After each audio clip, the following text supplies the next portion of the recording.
My name is Alex Cornia. I am the Litigation Director and General Counsel at Iowa Legal Aid. I've actually been a legal aid attorney for the last 12 years in Dubuque and Des Moines, and then over the last 6.5 years in a statewide position providing litigation support and guidance in impact and other types of advocacy to our attorneys in all 10 of our offices across the state. Today we are here for the People's Law School event, which is an ISBA recurring event on the third Tuesday of every month. The last presentation in June and today, and then another presentation in August, will all be related to some of the information that people need to know in connection with the current ongoing pandemic. And last time we talked the entire 90-minute period about employment law.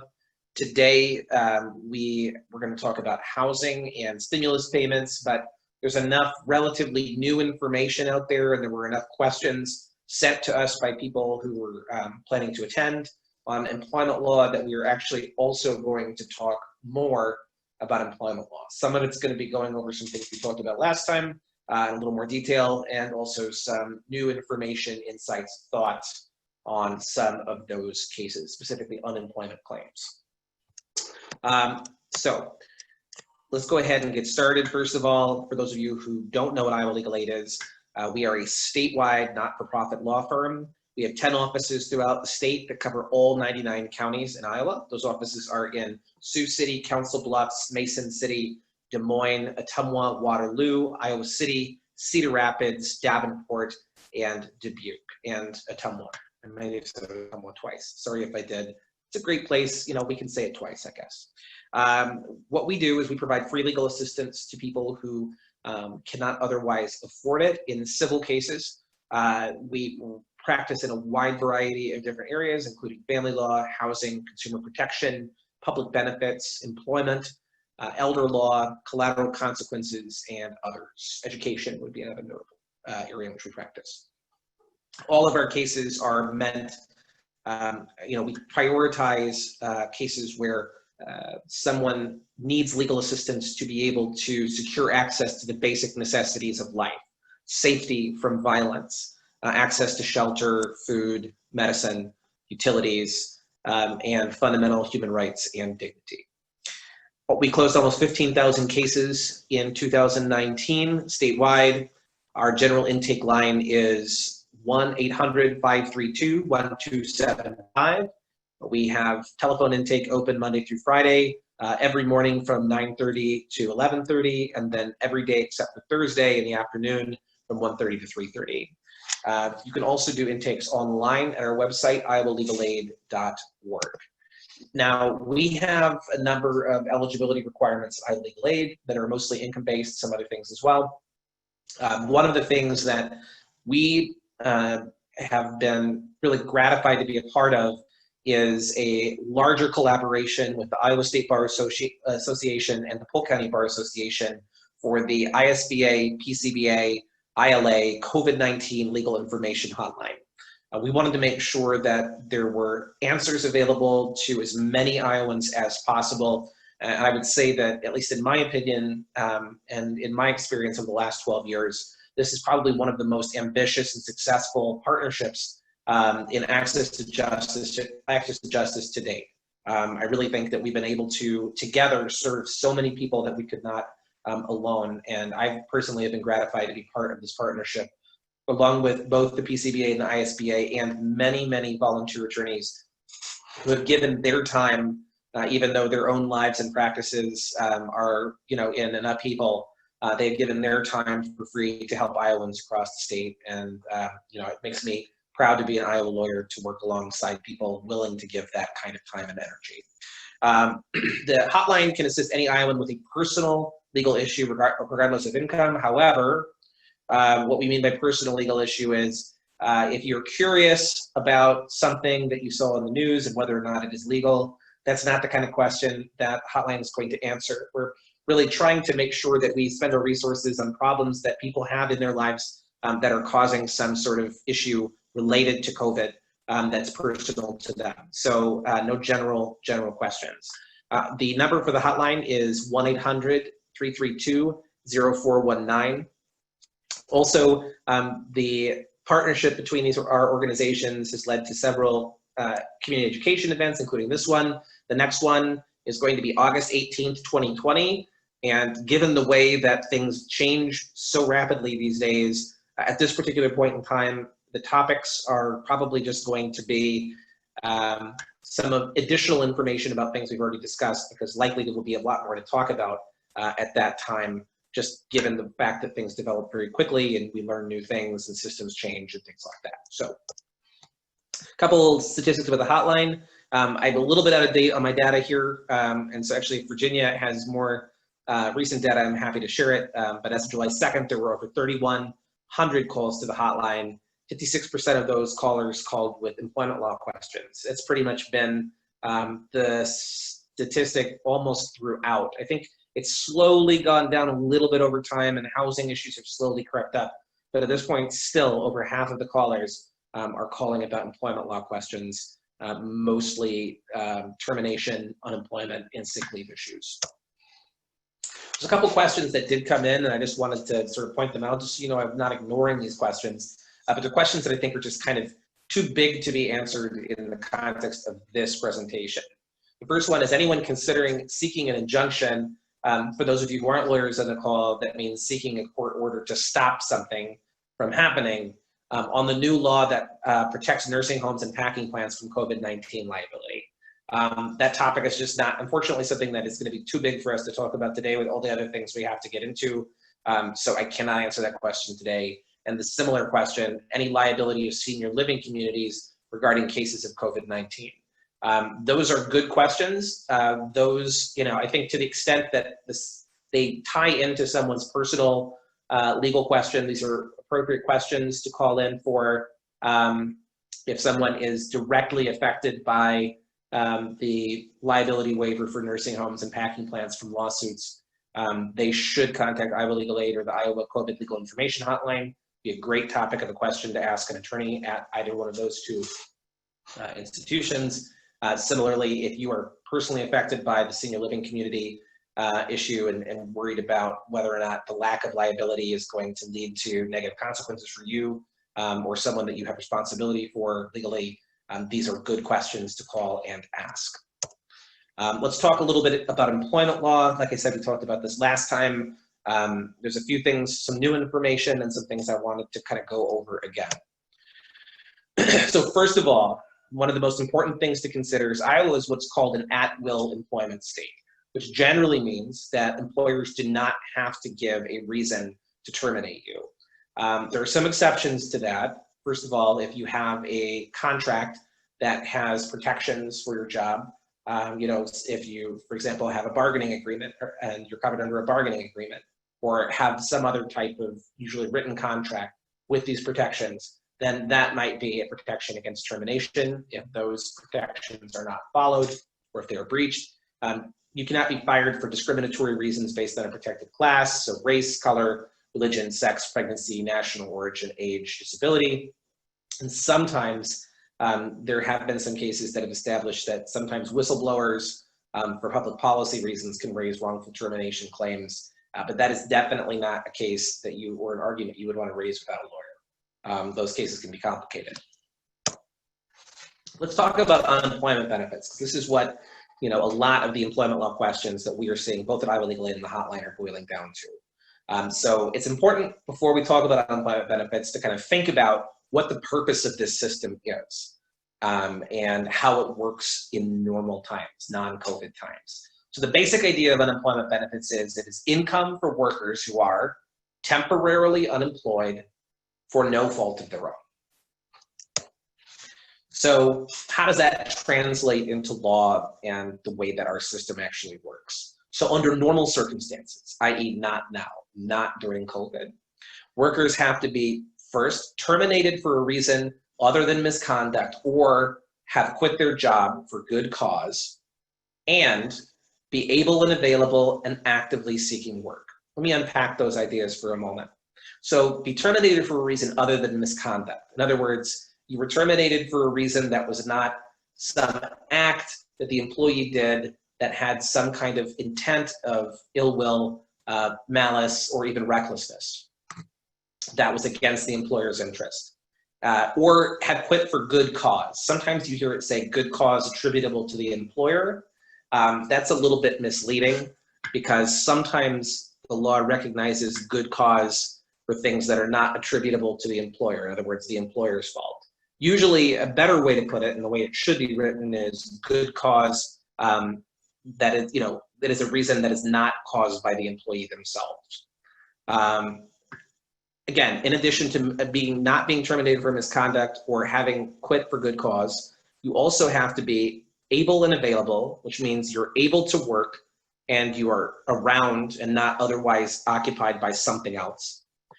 And you have to be actively seeking work. You have to be doing weekly work searches. And if a job is offered to you and it is what's called suitable employment, which means close enough to what you did before, what your abilities, within the realm and range of your abilities, and a certain level of pay compared to what you were making before, you have to accept that job in lieu of continuing to receive unemployment. You also have to be authorized to work in the US when the services were performed and when you would receive benefits. Now, there's a couple of things about how the system is funded that's also important to remember. First of all, usually you hear things like benefits are charged to the employer. What that really means is something like a tax rate increase. The best way to think about it is, think about it as kind of like car insurance premiums. Unemployment insurance is kind of like car insurance premiums, in that if there are more claims made on your car insurance premiums, if you get into an accident or someone dings your car, then eventually your premiums will start to go up, and that's going to be more expensive for you in the long run. It's similar with unemployment for employers, except for it's a raise in a tax rate over time, kind of like the way that your premiums might rise if you get into accidents with your car insurance. Another way in which the unemployment system is funded is clawing back benefits through what's called overpayment collection. A lot of people right now are worried about overpayment collection because this Department of Workforce Development is sending out a lot of overpayment notices. We'll talk about that in a little bit. Also right now, and even in normal times, there's other sources of revenue, tax revenue, that will go into what's called the trust fund. Every state has what's called an unemployment trust fund, which is basically an account that benefits are normally paid out of. Now, that is not 100% the case at this particular point in time. Some of the money is coming from other places for some of the alternative Keras Act programs, but normally the benefits are coming out of this trust fund. I just got a question, so I'm just going to go ahead and check here. Okay. So a couple things to keep in mind, some changes in the law that are going to be relevant to the conversation. So way back in March 12th, back at the beginning of all of this, the Department of Labor, the Federal Department of Labor, told all of the different states that administer unemployment, because each state, unemployment is kind of a federal-state partnership where there's federal law that basically says every state has to have a program, and they give states some freedom to design certain parts of their program within the bounds of sort of the overall federal law. And the US Department of Labor issues guidance about sort of how states are supposed to be designing their programs and what kinds of things they can and cannot do. So there was some Department of Labor guidance that went out to states back in March, early March, that told states, many of whom had made it harder to get unemployment in the years after the last recession, that they might consider opening that eligibility up a little bit more, at least during the pendency of the pandemic, and suggested some ways they could do that.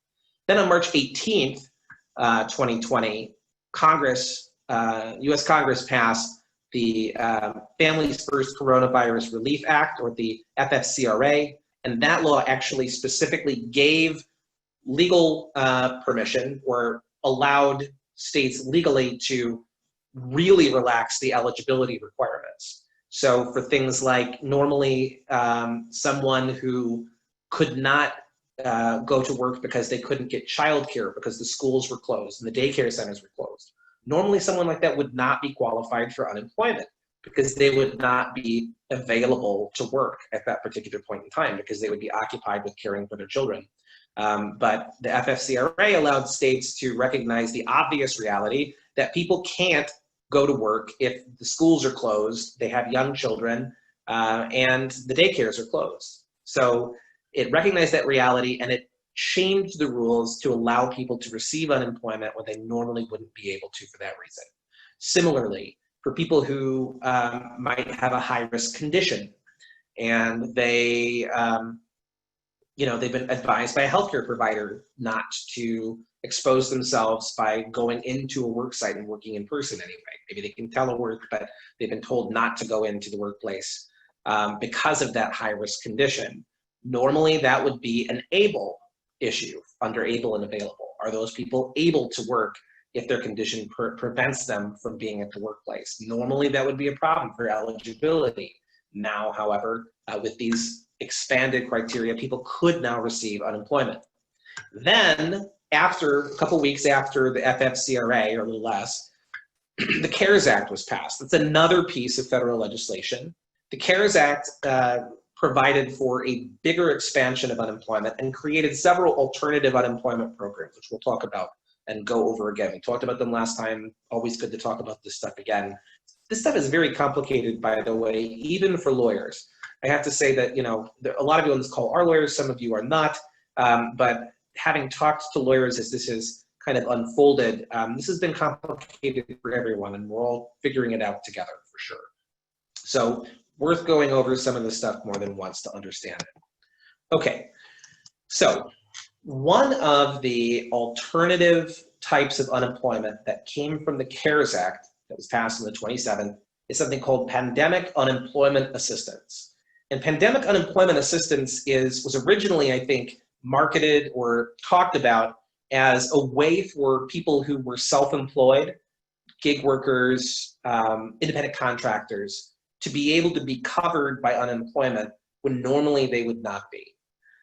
This is something that is modeled after a type of unemployment that is a type of unemployment program in federal disaster areas that has been around for quite some time. And so some of these ideas were borrowed from that program. However, it's a very broad program and actually covers a lot more than just gig workers and independent contractors. And that's one of the things that's kind of changed over time, I think, is slowly states and claimants and employers have understood how broad this program is and sort of what the pros and cons of it are. But basically, for PUA, you have to be partially and fully unemployed and either one, able and available to work, or two, not able to work for any COVID-19 qualifying reason. And we'll talk about those in just a moment. Generally, it is always a 39-week maximum until December 31st, 2020. At December 31st, 2020, unless Congress acts, the PUA benefits will be over. Also, there is now, one of the things we'll talk about today that we didn't talk about last time is a program that has rolled out since our last webinar, which is the Extended Benefits Program. People who receive PUA do not qualify for extended benefits. So one of the differences between PUA and regular unemployment is that the maximum number of weeks under PUA is 39, whereas the maximum number of weeks potentially for some people with regular unemployment will be 52 weeks. So it's potentially less. There's a lower maximum limit. One of the things, probably the most important thing about PUA is that to qualify for PUA, you cannot be eligible for regular unemployment. So a lot of times these cases we are seeing are coming down to an issue of whether or not someone qualifies for regular unemployment, i.e. unemployment that's been around for years with those criteria, versus this other type of unemployment that is there for people that the normal system doesn't normally cover. And that includes gig workers, but again, lots of other people as we'll get to. If the separation from work or the inability to work was COVID related, then these PUA benefits can be backdated to February 20th, 2020. One of the things that people who think they might be eligible for PUA should do is to fill out, there's a separate sort of supplemental form on Workforce's website that asks a number of questions and then also asks for income information. So if you think that you might be eligible or you've been denied for regular unemployment benefits and you've been told to apply for PUA, that's what they are talking about. That's something that you should do relatively early on to avoid further delays. You know, we've been getting tons of calls from people over the last few months who've been talking about claims that have been held up for weeks or even months. And unfortunately, this is a pretty serious issue. One of the things you can make sure of is that the PUA application is on file. I can't guarantee that that will help move your claim along, but it may or may not be the thing that's holding it up. A lot of what's been happening with delays too is that the system that they've created is meant to automatically screen certain people out who don't qualify for normal unemployment. As I've mentioned, there's this whole system out here that you have to not qualify for regular unemployment to be able to qualify for this. So what that means is they've had to figure out a way to get their system to stop doing something that they've programmed it to do automatically. And their computers are apparently very old, and they run on a very old programming language that is very difficult to use. And many people don't actually even write programs in this language anymore, is my understanding. Another important thing to think about PUA is that PUA is fully federally funded. In other words, it's not coming out of, or to the extent that it comes out of the trust fund, that is money that the federal government is putting directly in there. States are not having to necessarily foot the bill for the money that they already had before the Keras Act. So, as I said, covers people who are not fully eligible. Self-employed people, that's kind of what everyone heard on the news. Very important for those people to be covered, of course. Also, people who don't have enough work credits. In order to receive unemployment, you have to have earned a certain amount of money over the last roughly, 12 to 18 months. And if you didn't, normally you wouldn't qualify for any unemployment. If you didn't sort of meet that threshold, if you didn't make just enough over that period of time. However, if people who didn't make that money and wouldn't qualify for regular UI do qualify for the pandemic unemployment assistance. Also, what's really coming to the fore now are people who worked but were disqualified from regular unemployment because of any one of a number of reasons. Maybe they quit for a reason that wouldn't normally be a good cause. Maybe they even quit before the pandemic and wouldn't have received unemployment normally, but now might be qualified because of the fact that they were disqualified from that earlier job receiving regular unemployment. Now they can get this other unemployment, the PUA. Maybe they were terminated for misconduct. Maybe they were not able and available. In some cases, and this is something we found out recently, if someone has been told that they have an overpayment due to fraud or misrepresentation of earnings from some claim, some unemployment claim from, in the past at any point, the law as of 2018 was that those people actually have to pay the state back out of their pocket before they can ever receive unemployment benefits again. However, the way the federal law is written, if someone is disqualified from unemployment just because they owe a misrepresentation overpayment to the state, they are actually eligible for PUA.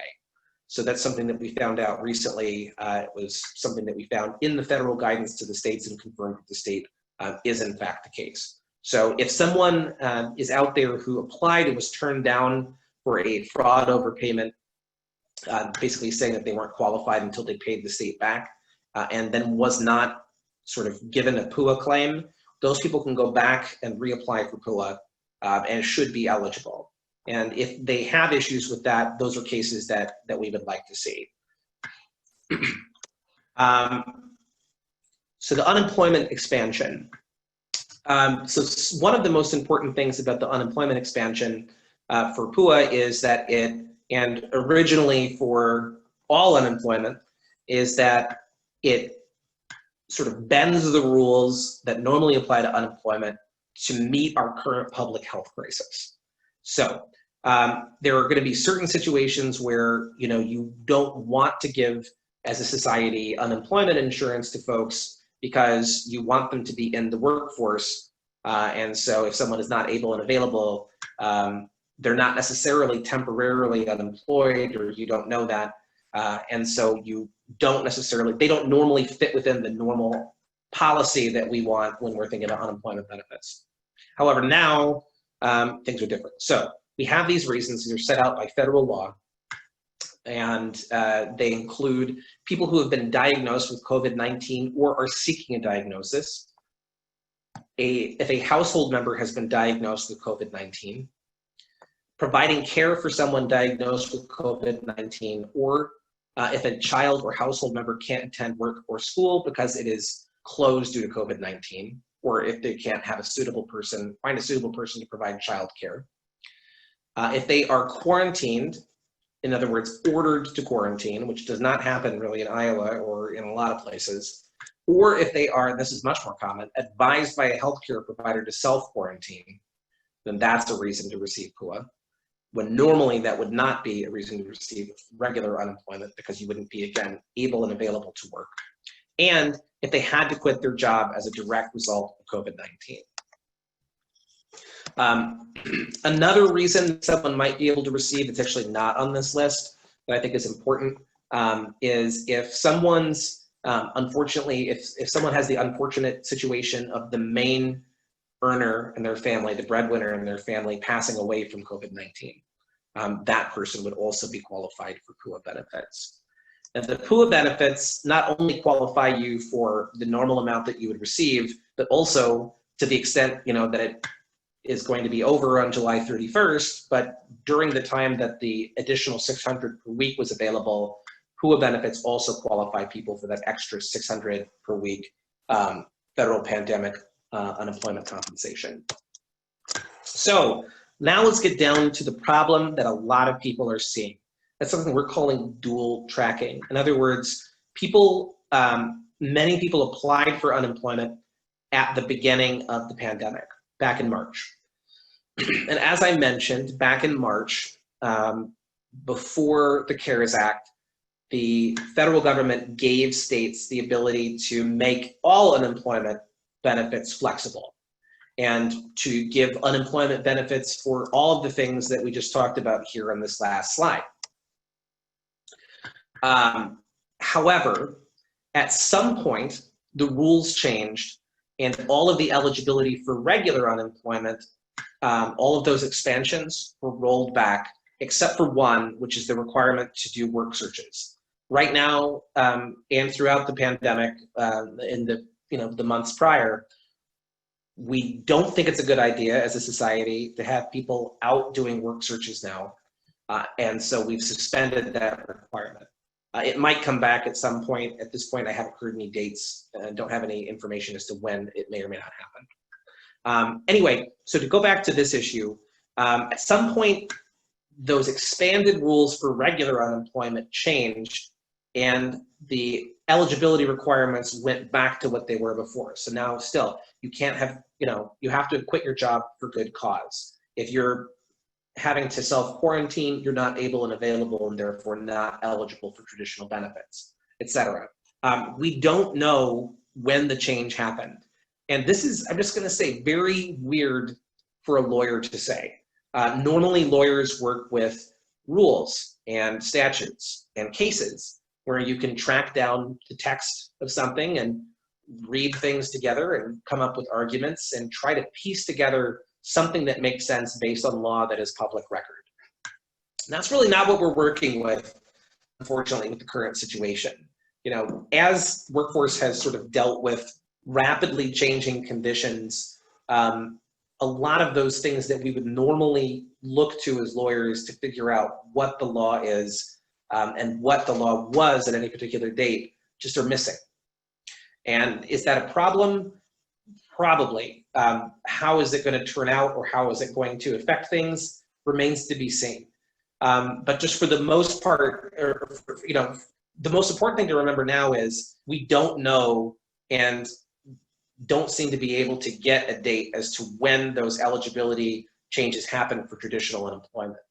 Why is this important at all? Because a lot of people who were receiving the traditional unemployment received maybe a few months later notices that they were no longer eligible for unemployment. And a lot of people are having a hard time understanding what to do, because they're told that they can then appeal, and sometimes, depending on the notice and depending on the time, there might be a notice that says, you are ineligible for these benefits, but you can apply for PUA.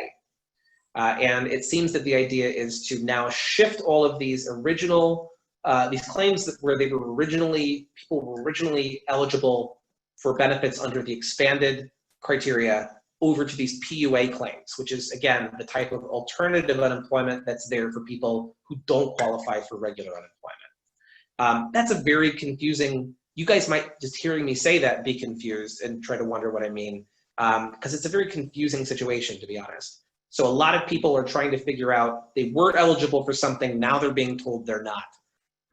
We don't really know when the change happened. All we know is a lot of people are trying to figure out what to do.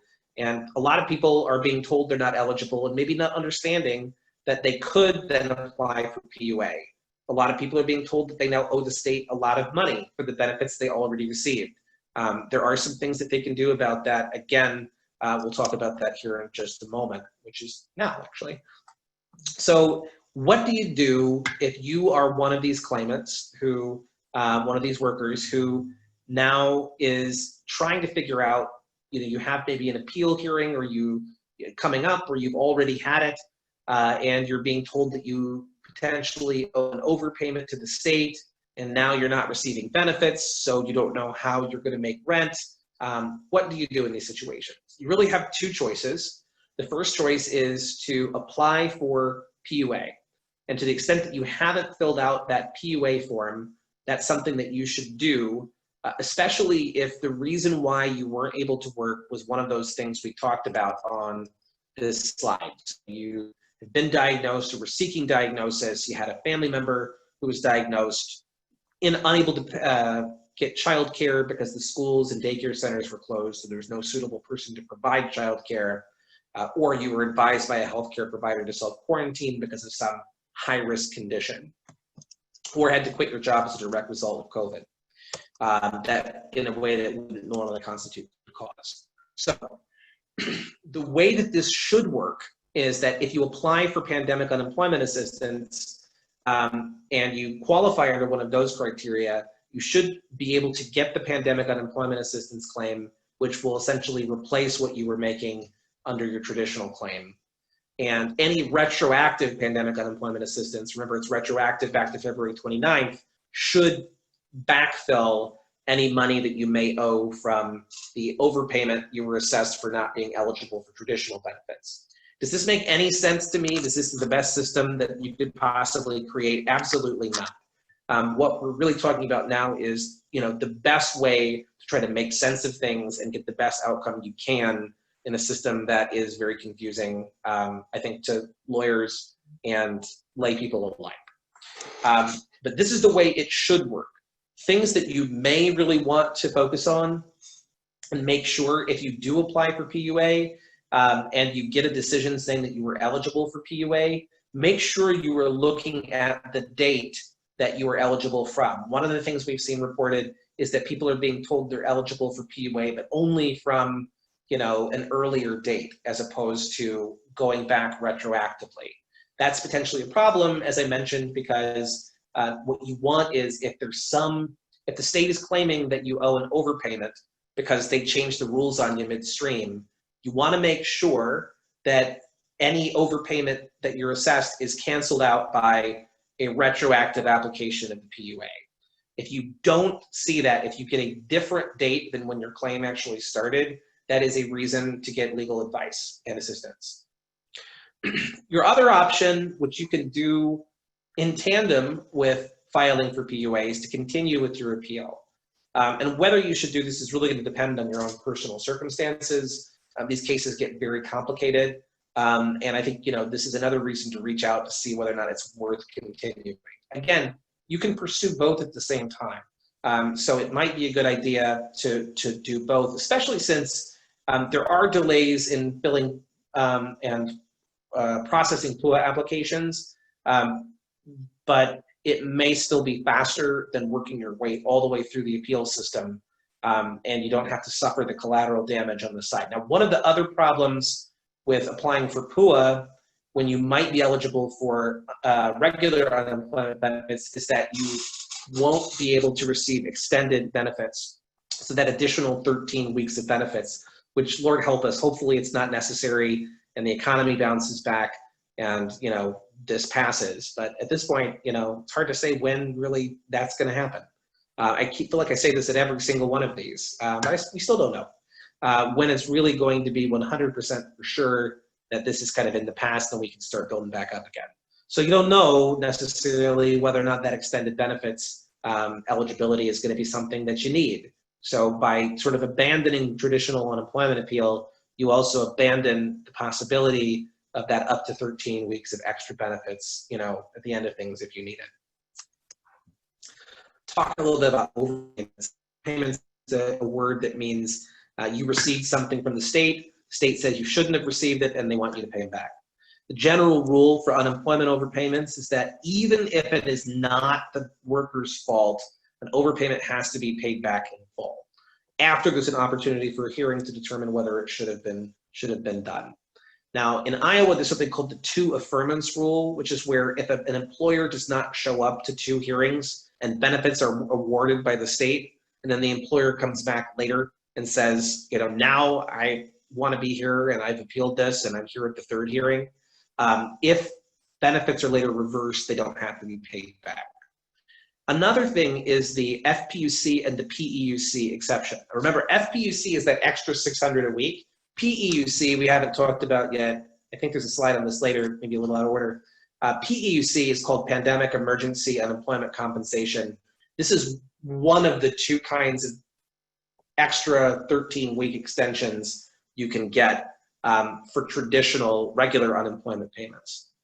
So basically, what this waiver means is that, well, the rule is normally that even if it's not your fault, you have to pay back the overpayment to the state for that extra $600 per week or any of those emergency extension benefits. The state has the ability to waive them if they find that the person was without fault and that repayment would be contrary to equity and good conscience. So normally, if there was an overpayment and you weren't eligible for benefits, and that's a decision that's been made by the judge, and you've exhausted all your appeals, then the overpayment is there and you can't really argue your way out of it, even if you have the most sympathetic case in the world. But for that extra $600 a week and the extension, you can argue whether or not it is, you know, it was actually your fault or just a mistake. And you can argue the reasons why it would be unfair, essentially, and contrary to equity and good conscience to enforce that overpayment. So really important that those arguments are being made, and also really important to try to keep all of your notices in place. As anybody who's dealt with unemployment claims can tell you, it can be very confusing because you get a number of notices. You can often have multiple hearings on different issues in a case that will be separate from one another. So just sitting down and making sure you understand what notice is about what. If you have a hearing, make sure you read your notice carefully. Is it about the eligibility for the benefits? Is it about whether or not you owe an overpayment? That's going to be important to understand what you might need to talk about when you talk to a fact finder or a judge. Okay, so we got a question here. I filed an appeal with Workforce Development regarding being denied benefits after I received them for 7 weeks on June 9th. They received it on June 12th and have not contacted me regarding a hearing. How long is this supposed to take? Hard to say as far as how long these hearings are supposed to take. One of the things we've been doing for our clients is we have a couple contacts at Workforce, and when cases appear to be stuck, we're able to reach out and try to move them through. To the extent that you haven't reached out to Iowa Legal Aid or the hotline, that might be a good idea because someone there might be able to help get things unstuck or figure out what the issue is. In general, this sounds like it might be one of those cases, although I don't know because I don't have any other facts, but it could be one of those cases I talked about a while back that's kind of a dual-tracked case where someone was receiving regular UI and now has been determined sort of midstream to no longer be eligible for that. So this might be a case where there could be a PUA applicability issue, not quite sure. Again, you know, it might be a good idea to call the hotline or to call I Will Legal Aid on something like that. Talk a little bit about the other Keras Act expansions. So I think we pretty much have covered these. There's the pandemic unemployment compensation, which is an additional $600 per week. And then there is the PEUC, which is the extension. So that additional $600 per week, normally unemployment benefits are way less than what someone was making at their last job, because you want people to be reconnecting with the workforce as soon as possible. So you don't want to pay them close to what they were making before, because it reduces the incentive to go back out and get a job. However, right now, because of the public health situation, we don't want people to be out there trying to find a new job, pounding the pavement. We just want to make sure people aren't evicted during the period of time, or lose their house to foreclosure during the period of time that they can't go out and reconnect.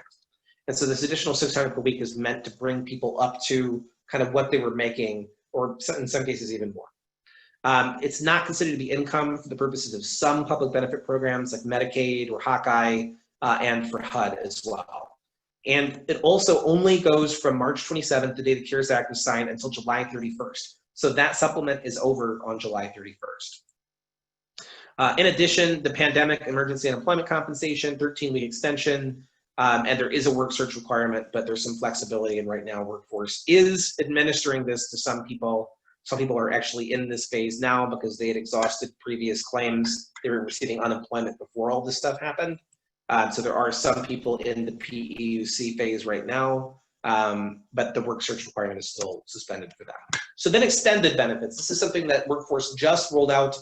This is something that they can be rolled out during different times, and has been rolled out during different times over the years. This is a 13-week extension. This is different than the pandemic emergency unemployment compensation period. It is in addition to the pandemic emergency unemployment period. It can stack for up to 52 full weeks of benefits, although it won't be 52 for everyone. It kind of depends on work credits, so it might not be full 52 for everybody, but it could be up to a maximum of. As I mentioned before, pool recipients only receive a maximum 39 weeks of benefits, so it's going to be potentially different.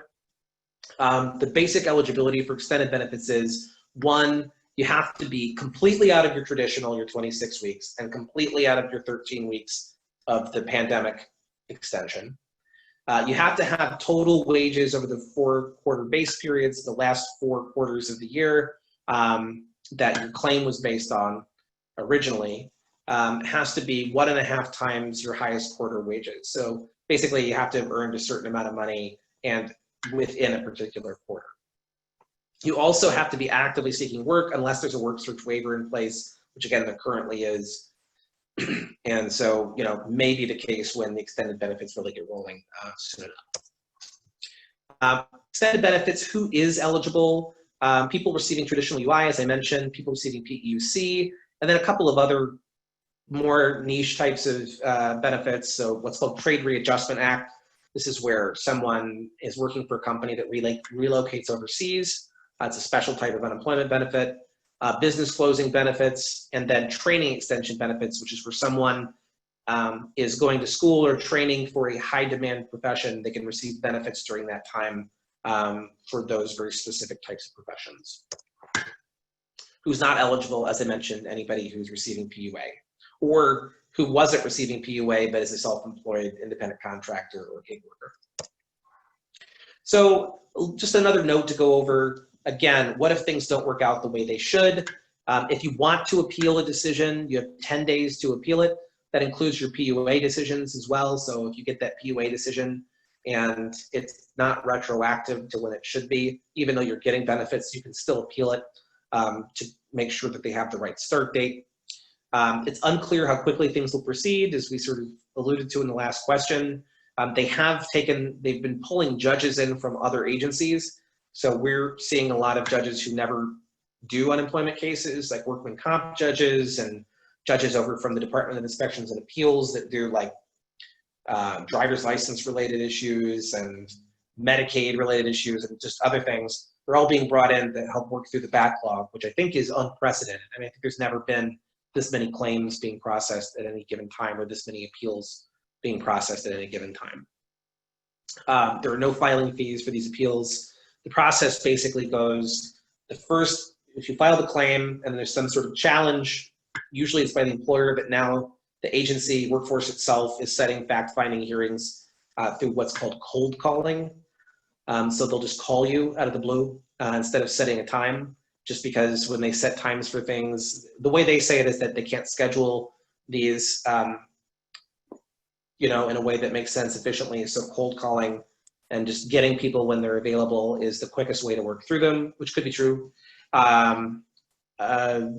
If you don't agree with what the fact finder decides in the case, then either party, if the employer is involved, I should mention in many of these cases, employer accounts aren't being charged. Should have mentioned that before, I talked about it last time.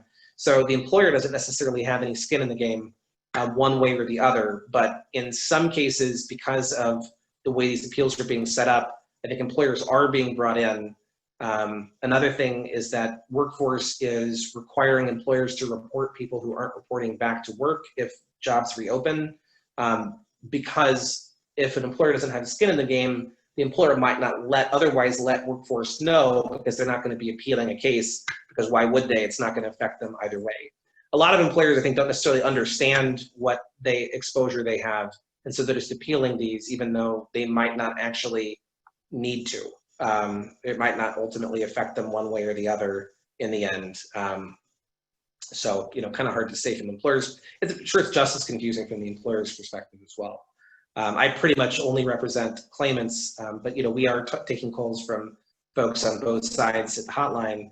And, you know, I think everybody's equally in the same boat when it comes to trying to figure out what's going on with the system right now. The Iowa Workforce Development, so after fact-finding hearing, if you disagree with the decision, you take it up to an administrative law judge, and there's a hearing that is more like a hearing in court, although it's going to happen entirely by telephone. This is the last chance that you have to actually submit evidence. So if you want to make sure that the judge is looking at something important or hearing something you have to say that you think is important for your case, this is the last chance you have to do it, because once you go beyond that ALJ level to the Employment Appeals Board, it's possible to submit new evidence, but it happens very rarely. And then the Employment Appeals Board is another administrative agency of the state. It's basically like they hear appeals from the initial administrative law judge. And if you disagree with them, you can take the case out into a regular court of law in what's called judicial review, which are kind of difficult actions to file, I think, pro se on your own if you don't have a lawyer. And at that point, you're just talking legal argument. Whether or not the judges below got it right, you can't submit new evidence. So at that point, if you had something you didn't get in, it's too late, probably. So important to get the evidence in early. That's the point that I'm trying to get across here. So tips for representing yourself in an unemployment hearing.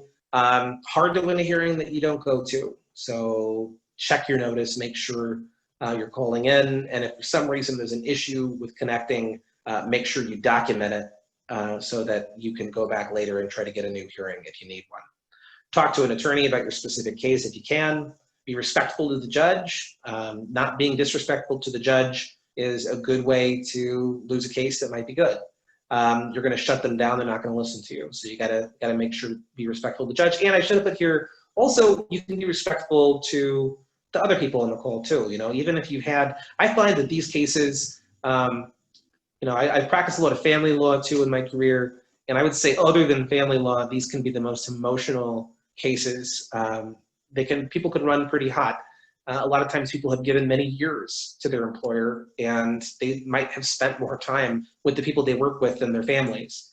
And so these cases can be quite emotional, but to the extent that you can control that emotion, that creates a good impression, you know, for the judge in the extent of being disrespectful. I mean, it's okay to show emotions about how you felt about certain things, but in your interactions with others specifically. Don't talk over other people. The judge has to be able to hear what people are saying to be able to make a decision, and that just annoys them, especially over the phone. I hate that. And, you know, you can see why. If people can't see you, the tone of your voice and the things that you say matter that much more. It's going to be the only thing the judge can focus on and other people can focus on. So again, speak slowly, calmly, and respectfully while still standing up for yourself. One thing to remember is that if you have to appeal one of these decisions, the courts above can't hear new evidence, so they're going to be stuck with the recording that was made. And if the recording that was made is just a bunch of people talking over each other or talking too fast to be heard, then you're going to have a problem. Finally, if you need information to kind of promote your case and to push your case forward, you have the right to what's called discovery, which is where you can request documents and written answers to certain questions before the hearing, but you got to do it fast. These hearings can happen slow, but they can also happen fast. And in order to be able to get the information or to be able to, enforce your right to get that information if the other side doesn't give you what you asked for, you've got to make sure you get stuff out soon. A written list of questions, those are called interrogatories, or a list of documents you need. You can call that a request for production of documents. There's a little bit more to it than that, but you do have the right to discovery. You got to do it quickly, though. You also have a right to request a subpoena from Iowa Workforce Development to compel someone to testify or to get documents from a third party.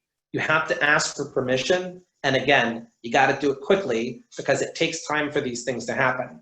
You got to ask for the subpoena. Subpoena has to be served on whoever it is you want to get to testify or to provide documents. And then if they don't comply, then you've got to have time to be able to get them to comply by filing subsequent paperwork with the ALJ.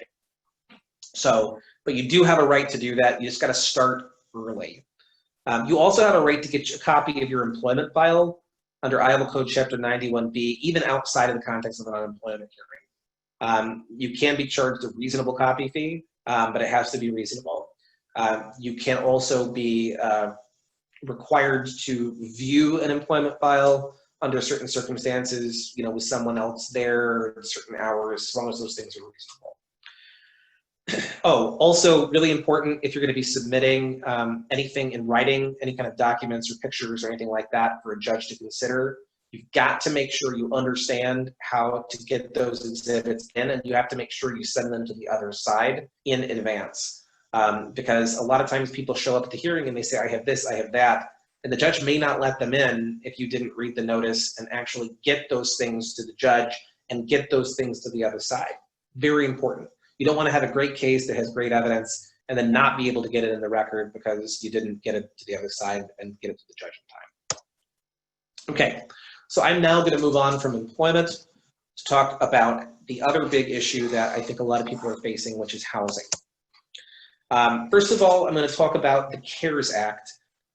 Right now, there are a lot of, Iowa Legal Aid does a lot of housing law. About 29% of those 15,000 cases that we closed in 2019 were housing related, the vast majority of them landlord tenant. We do a lot of these cases. There's a lot of law that applies to housing in general, which we're not going to talk about. What we're going to talk about are kind of the new things to consider that are pandemic related. And for the most part, that's going to be the Keras Act. That's the one that's the most important right now. And then there was the governor's moratorium, which lasted from March 20th until May 28th. But there are still some cases out there that are affected by the governor's moratorium. We'll touch on that a little bit too. But the Keras Act is the big one. First of all, the Keras Act is something that creates an additional moratorium. A moratorium is just a word for you can't do it. Additional moratorium on evictions for tenants who are living in what are called federally connected properties.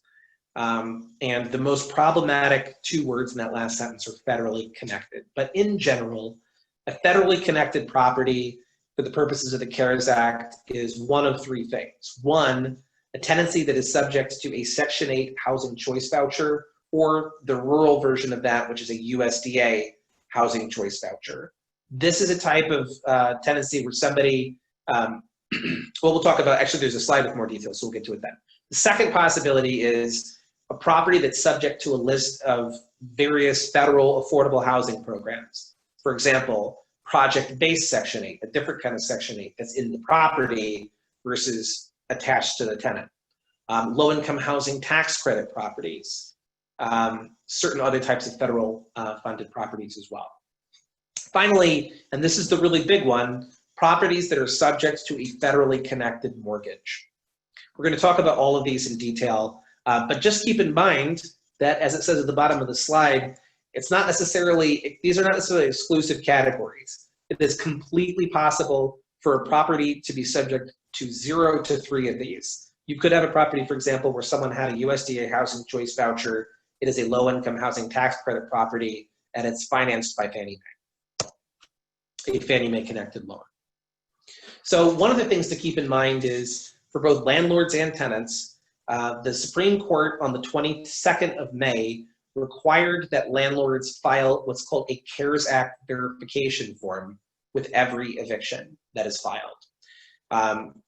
So any eviction that is filed after the 22nd of May has to have one of these forms. Many courts are actually also requiring people who filed evictions before May 22nd to provide these forms, just because this information is still going to be relevant even to cases that were filed before that order came down. So the Keras Act verification is kind of a complicated form for anyone who's seen it. There are instructions, I think, that are, should explain a lot of what people need to know to fill it out or to understand what it means. But basically, the idea is there's a lot of information that it's not always obvious from the public record whether or not a particular property is federally connected, and therefore those additional Keras Act protections apply. The only person who has all of the information or access to all of the information to determine federal connection is the landlord. And so this requirement is just because the landlord is in the best position to know. This information provides the court with what it needs to know to make sure that it can enter the eviction. One of the things I think I should talk about here real quick, and I realize maybe I don't even have a slide on this, whoops. Okay, so the Keras Act, maybe it applies, maybe it doesn't apply. So what if it does apply? What's the big deal? What does it mean for people?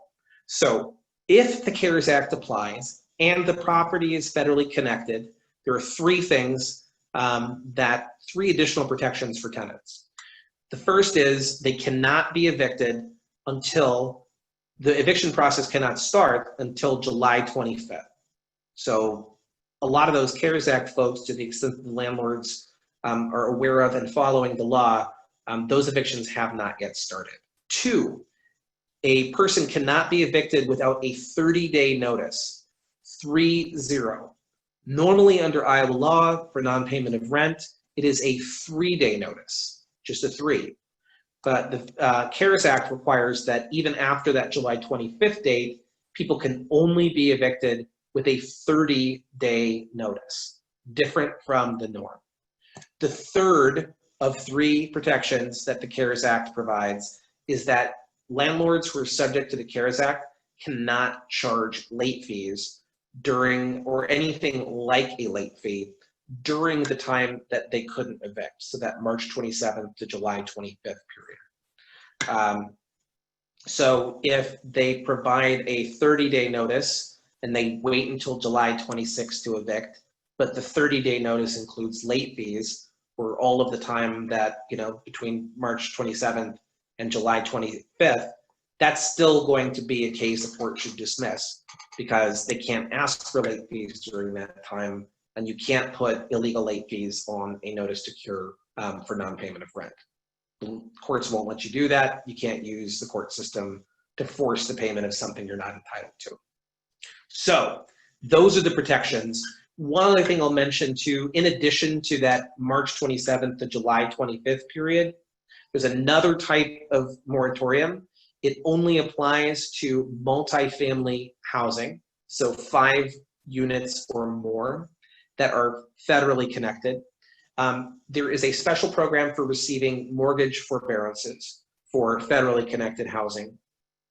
And if a mortgage forbearance is received for a federally connected mortgage, the landlord cannot evict during that period, just like this March to July moratorium. So if the landlord, for example, and those mortgage forbearance periods don't have to be all in a row. They can be, April, September, November, if that's something that is worked out between the borrower and their lender. So if a landlord receives the forbearance, say in September, even though the tenant wouldn't be covered by the kind of basic March to July Keras Act moratorium, they would receive the same protections during the month that the lender received that forbearance. Because the idea is, if the lender is getting relief from the federal government wants to make sure that the people living in that unit also get relief as well during that month. Okay? Let's talk a little bit about the ways in which property can be federally connected. The first is, as I mentioned, the USDA or Section 8 Housing Choice Voucher. This is what's called tenant-based rental assistance. In other words, you can use it anywhere where a landlord agrees to accept it and a housing authority agrees meets basic habitability requirements. It's kind of a three-way contractual relationship where you have a tenant, a landlord, and then a public housing authority, which is either a government or nonprofit entity that administers the Section 8 program for that area. The tenant has a lease with the landlord has a contract with the public housing authority about their responsibilities to each other, public housing authority to pay them the benefits, and the landlord to follow the rules of the program. And then the public housing authority and the tenant also have essentially a contractual relationship where the housing authority will pay the benefits on behalf of the tenant, and the tenant agrees to follow the rules. Three-way relationship. Is it a public record whether or not a particular tenancy is subject to Section 8? No. But this is a situation where the landlord and the tenant will probably know, almost certainly know.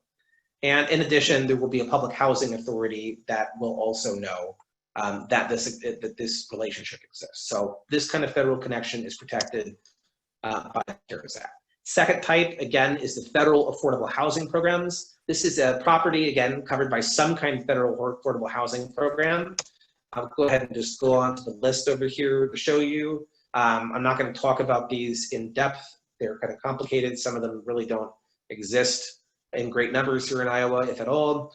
But some of the bigger ones, public housing, which is where usually a municipality is the landlord. It's kind of the old-fashioned version of affordable housing. Project-based Section 8 is kind of like Section 8 that we just talked about with the tenant connected, except for it's actually based in the building. So all of the units, or a certain number of the units in the building, have income-based rent. And there's a number of other ones as well. The biggest ones that are going to be public housing, project-based Section 8, Section 202 and 811, and then low-income housing tax credit properties. Is it public record whether a particular property is subject to one of these programs? Yes, but sometimes difficult to find. You can actually chase down at various agencies some of the lists of the properties. There are also some search functions. The National Housing Preservation Database, for example, has both a map search and then also a table where you can search different addresses. They are not foolproof, but they are, a good place to start to figure out whether or not a particular property might be federally connected. Now, who knows for sure? The landlord would know for sure, or property management company, because there's usually with participating with any, as someone who works for a program that receives federal funding, I can tell you from experience that if you receive money from the federal government, you receive it. There's a lot of reporting, auditing, and other kinds of administrative responsibilities that come along with that. The landlord would know that, or if the landlord has a property management company, they certainly would know that. Tenants in many cases may or may not know. They may generally know that they pay rent based on percentage of income, but not every single one of these programs involves people paying rent based on a percentage of income. In particular, low-income housing tax credit properties, a lot of people don't know they live in those. And so it's really important to check this if you're helping someone, or if you are curious yourself if you live in one of these properties. It's really important to check this. Again, the National Housing Preservation Database has this map search that could be good to be able to find this. Also, there's a list that you can search there on the same website as well. Finally, federally connected mortgages. We talked about this. What is a federally connected mortgage? It's a mortgage that's guaranteed by or connected to a federal agency, most of the time guaranteed by. What does that mean? It means that if the homeowner or the borrower on the mortgage defaults and can't pay, then any loss that the lender has is going to be covered, almost like an insurance claim, to some degree by the federal government. There are different agencies that do this, a federal government or a federally connected entity, I should say. So there are different federal agencies that will guarantee these loans. The Federal Housing Administration, rather, Veterans Administration, and the USDA all have different programs to guarantee loans. And then there is also Fannie Mae and Freddie Mac, which are not government entities. They're called government-sponsored entities, GSEs, and they are currently under conservatorship by a federal agency, the Federal Housing Finance Administration, who administers them and controls various aspects of what they do. But any of those types of mortgages, FHA, VA, USDA, Fannie Mae, or Freddie Mac, are going to be federally connected. Is it public record? Sometimes. It depends on which agency or entity is guaranteeing them. And it can be hard to find. You know, for example, a lot of lawyers use Iowa land records or know how to go to their county recorder's office to find the mortgage documents that are public record. And sometimes those mortgage documents will show that they have a connection to FHA or VA, for example, because the names of those federal agencies are in the documents. However, even lawyers who know how to go and pull those documents through those services will not be able to tell if a loan is a USDA guaranteed loan or a Freddie Mac or Fannie Mae loan. For single family homes, the only way to know for sure for Fannie Mae and Freddie Mac is for the landlord to look it up, because there is a lookup tool online, but it requires the last four of the landlord's social security number, not usually information they're giving out to tenants. However, if the Fannie Mae or Freddie Mac loan is a multifamily housing unit, then right now there is a lookup tool online. It is mostly accurate, although occasionally from time to time there are reasons why it might not be. We've run across a couple of situations where it wasn't, and we've had to, these are cases that Iowa Legal Aid is represented on, and we've had to actually do a little bit more work subpoenaing bank records and things like that. So, you know, it's not 100% the easiest thing to know. However, again, the landlord is always in the best place to know, or if they don't know, to find out, because they usually have access to the documents or the lookup systems that maybe might not be public record that the court or the tenant might be able to look at. Again, one of the reasons why the Keras Act Verification was created. And we already talked about this. One thing to keep in mind besides the Keras Act is, you know, during the period of time when landlords could not evict, it's a very long period of time. Normally the eviction process in Iowa is very short. I think some landlords don't think of it that way here. It probably seems like a long time from their perspective. You know, I guess I understand that, but compared to other states, a lot of other states, the process happens very quickly here if it's done correctly. So the idea of having, you know, many months, in some cases maybe 5 or more months go by when the landlord and the tenant basically have had this breakdown in this relationship, a lot of things can happen in that time that don't normally have time to develop in the very short period of time that evictions normally take in Iowa. So one of the things I think is relevant to these cases is, what did the parties do during the time that the landlord could not evict? Did they just not talk to each other? Was there nothing done? Did they come to some kind of alternate arrangements? You know, there are going to be potentials for courts. Courts need to know the information about what the parties might have done and what other alternate arrangements they may have made during all this time. Because it might be the case that it could be relevant to the ability to evict. You know, sometimes landlords, if they accept certain alternate performance, maybe a payment plan or something like that, you may waive the right to evict for that particular issue. Now, that doesn't mean you can't evict later for some other new issue, but for something that happened during the moratorium, say someone filed an eviction, and then during those months, the landlords took money, it may or may not be something that a court would look at as a waiver of a right to evict. Similarly, kind of this related idea, if the lease is definitely over and done, but the tenant is still there, and then the parties kind of act in a way where they're maybe paying new rent for the time that they're there after the lease is supposedly terminated, it may be the case that a court would find that a new lease has been created and the old eviction, you know, is stale essentially because it doesn't take into account all of the things that have happened after it was originally filed. These are all things that I think courts should consider, you know, and may consider. So landlords should be ready for that, and tenants should make sure the courts have that information. Basic COVID analysis for post-moratorium remote tenants. So kind of pulling some of these ideas together and also bringing in a state moratorium. So things to think about. Was the eviction filed before, after the state moratorium began?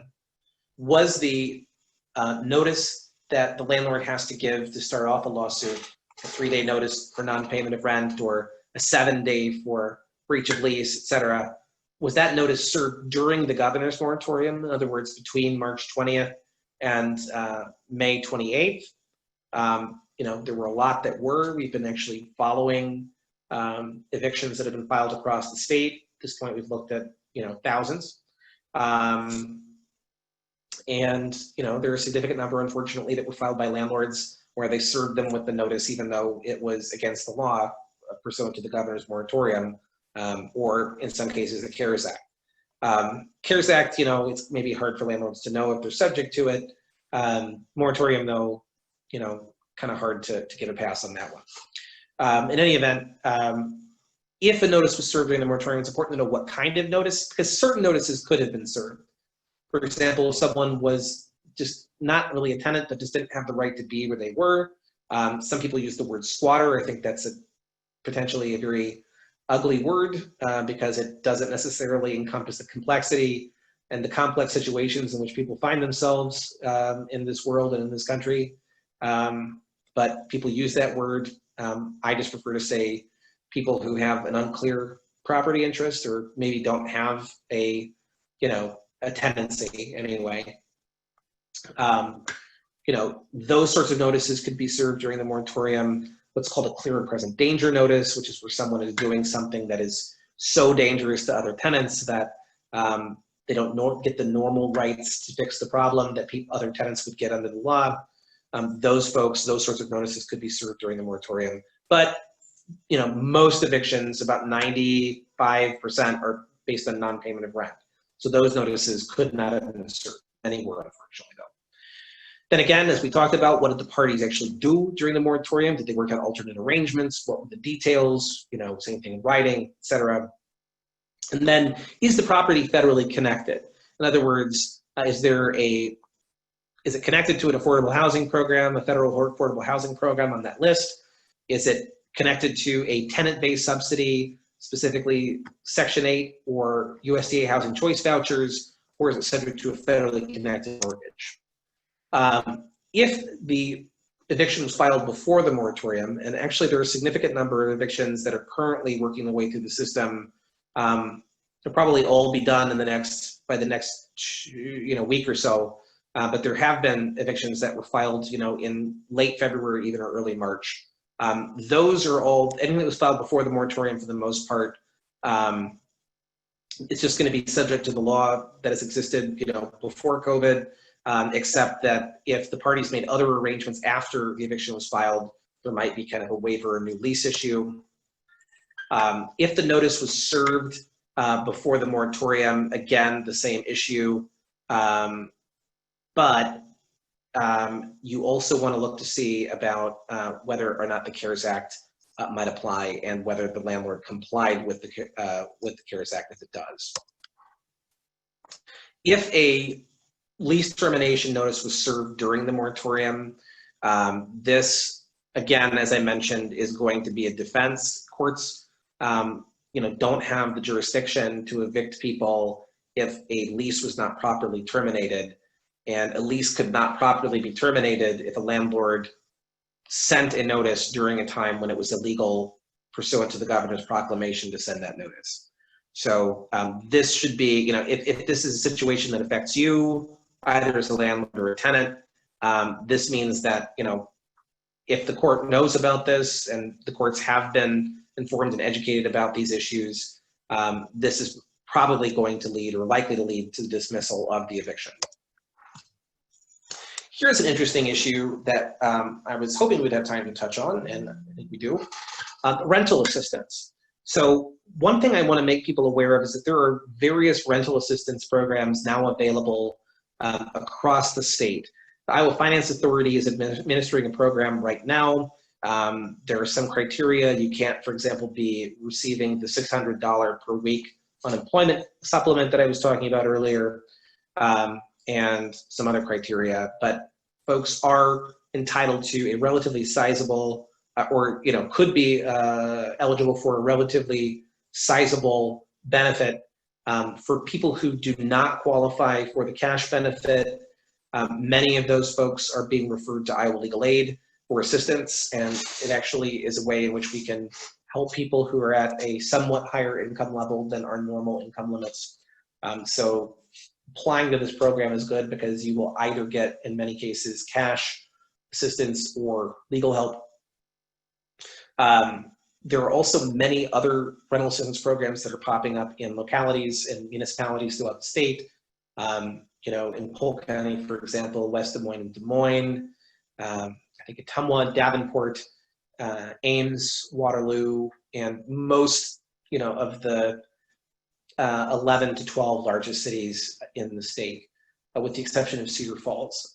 They chose to not use the funds available to create a rent assistance program. If rental assistance is accepted by the landlord, that in many cases is going to constitute a waiver. Most programs require landlords to sign something to say you're not going to take money, taxpayer money, for rental assistance and then turn around and evict the tenant anyway. Most landlords wouldn't do that. Unfortunately, some would. It's a case. I've had that fact pattern as a legal aid attorney on numerous occasions before, unfortunately. Also, in Des Moines, Marion, and Iowa City, and anywhere else that has what's called a source of income ordinance, which prohibits discrimination by landlords against people based on their source of income. It's really meant to be a way of pushing back against no Section 8 landlords. So a lot of times you'll see advertisements where landlords will say, apartments available, washer, dryer, no Section 8. This is a nationwide issue, and many cities across the nation have passed source of income discrimination ordinances, including at least three in Iowa that we're aware of: Des Moines, Marion, and Iowa City. I think, at least with Des Moines' ordinance and probably with the other two, I think there's at least an argument that if you're within those, the jurisdiction of those cities, the source of income ordinances may require acceptance of rental assistance. So it might sort of create barriers to denying the rental assistance. That said, there's a lot in the Keras Act, both directly in the form of mortgage forbearances and mortgage assistance, which I think maybe we'll talk about. That'll be one of the main topics we will talk about at our August People's Law School. I think that would be a good one that we could spend some time on. But there's things for landlords in the Keras Act as well, and I think the rental assistance is kind of one of those things, because we're in uncertain times, and having the certainty of recouping a loss of rental income, I think, is important for landlords. And so this is a program, I think, that can serve a lot of people. The main thing is that a lot of people don't know how it works, or might feel kind of fed up just because there's just a lot of pent up feeling and frustration from not being able to act for a particular period of time. So I think it's really important to make sure that all options are explored, and homelessness and removal and eviction is the last resort. So it's not really a moneymaker for landlords either. I think if you talk to landlords, for the most part, they don't like evicting people either. What they want is steady rental income. And so the rental assistance, I think, is one of the ways that the Keras Act kind of provides for both sides. So for notices served after March 27th, which is the Keras Act effective date, again, any of the normal rules that would apply to landlord-tenant law before in Iowa, back before COVID, would apply. If the property is federally connected, as we discussed, if the eviction was filed before July 25th, it's bad and it has to be dismissed. It's, not permitted to file based on the Keras Act. If it's filed after the 25th of July and there's no 30-day notice, something less than 30 days, it is also an invalid eviction, has to be dismissed.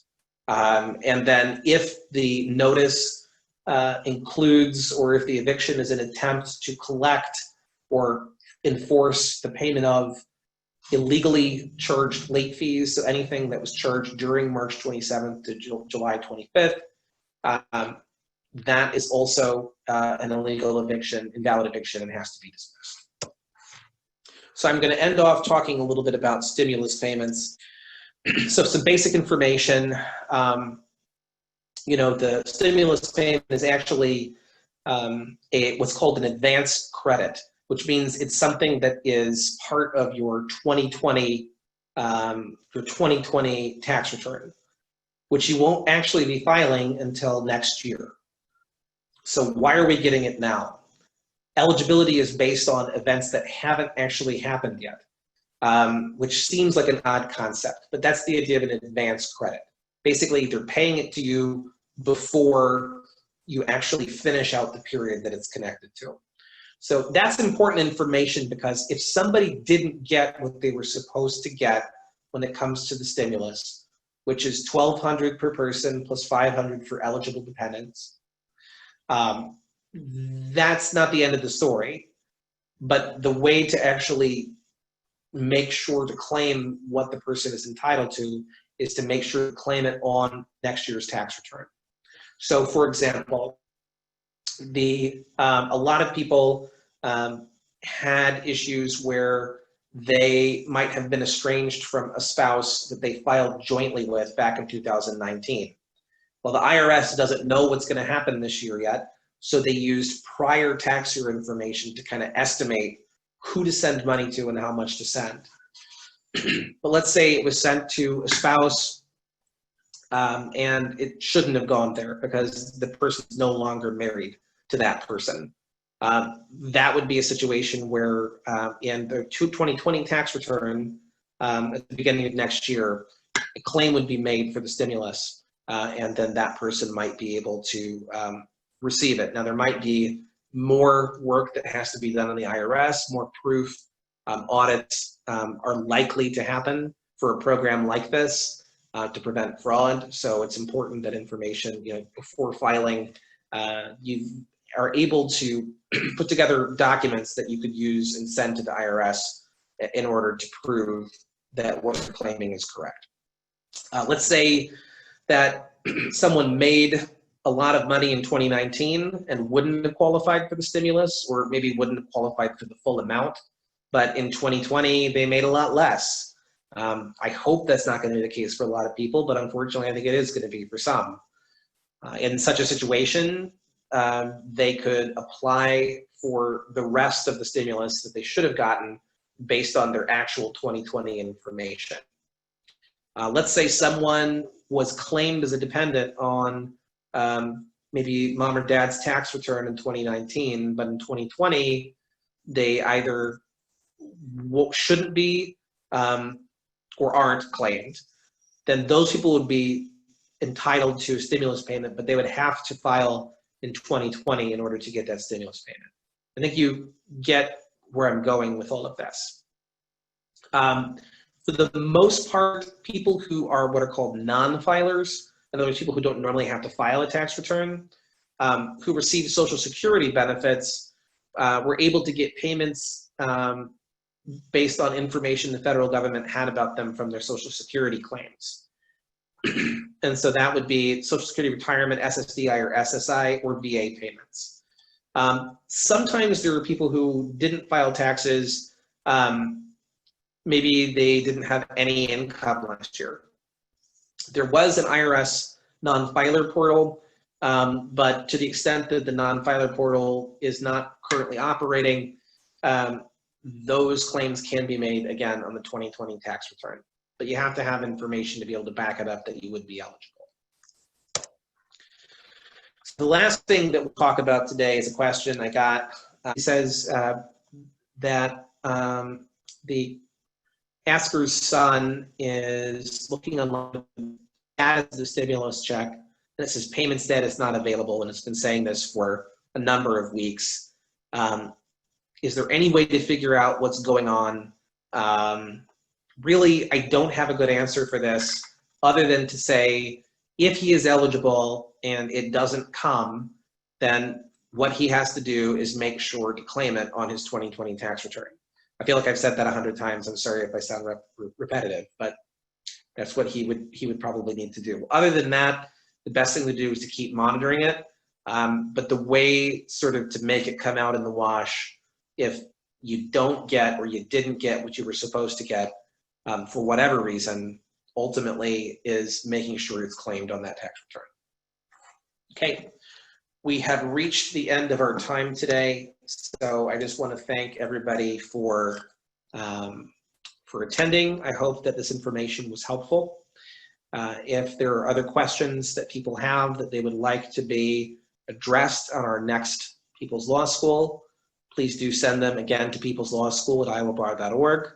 In the meantime, if you or people you know have issues that they need to deal with, COVID related, there is always the Iowa COVID Legal Information Hotline and Iowa Legal Aid. You know, it's kind of crazy. Several months later, still dominating. These topics are still dominating our work, but luckily we have a lot of talented staff and volunteer attorneys who are working around the clock on these issues. So try to help as many as we can. All right, thanks everybody. Have a good day.